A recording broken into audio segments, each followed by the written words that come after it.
திராவிட முன்னேற்ற கழகத்தினுடைய தலைவர் அன்பு சகோதரர் ஸ்டாலின் அவர்களை அவருடைய இல்லத்திலே சந்தித்து இந்த வருகின்ற பாராளுமன்ற தேர்தலிலே மூவேந்தர் முன்னேற்ற கழகத்தினுடைய நல்லாதரவை திராவிட முன்னேற்ற கழகத்தினுடைய கூட்டணிக்கு தெரிவித்து வந்திருக்கின்றேன்.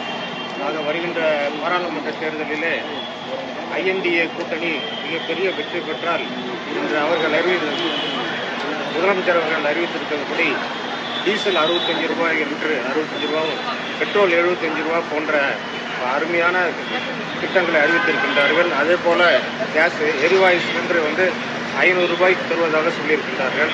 இப்படியெல்லாம் விலை குறைத்து ஒரு நல்லாட்சியை வழங்கக்கூடிய நிலைமை வரும் என்றால் கண்டிப்பாக இந்தியா மிகப்பெரிய பொருளாதார முன்னேற்றம் செய்யக்கூடிய நிலைமையில் இருக்கும். ஆக ஐஎன்டிஏ கூட்டணி மிகப்பெரிய வெற்றி அடைய வேண்டும். அதே போல இங்கே தமிழகத்திலே திராவிட முன்னேற்ற கழகத்தினுடைய தலைமையில் இருக்கின்ற கூட்டணி வேட்பாளர் அனைவருமே வெற்றி பெற செய்ய வேண்டும் என்று 39 தொகுதியிலும் வெற்றி பெற செய்ய வேண்டும் என்று நாங்கள் எங்களுடைய நல்லாதரவை தெரிவித்திருக்கின்றோம். நீண்ட நாட்களாக எங்களுடைய கோரிக்கை ஜாதி வாரியாக கணக்கெடுக்க வேண்டும் என்று சொல்லியிருக்கின்றோம். அதை தான் ராகுல்ஜி அவர்களும் வலியுறுத்தி வருகின்றார். அதை நம்முடைய முதல்வர் அவர்களும் அதை ஆதரவு தெரிவித்திருக்கின்றார்கள். ஆக ஜாதி வாரி கணக்கெடுக்க வேண்டும் என்ற எங்களுடைய கோரிக்கையை நிறைவேற்றிருக்கின்றதனால் கண்டிப்பாக இந்த தேர்தலிலே திராவிட முன்னேற்ற கழகம் தலைமையில் இருக்கக்கூடிய வேட்பாளர்கள் அனைவரையும் வெற்றி பெற செய்ய வேண்டும் என்று நம்முடைய மூவேந்தர் முன்னேற்ற கழகத்தில் முடிவெடுத்து வந்திருக்கின்றோம். ஆக அந்த வகையில் எங்களுடைய நல்ல ஆதரவை அவருக்கு அவர் இல்லத்திலே சந்தித்து தெரிவித்துவிட்டு வந்திருக்கின்றேன். அதிமுக கூட்டணியில் பயணம் செஞ்சீங்க.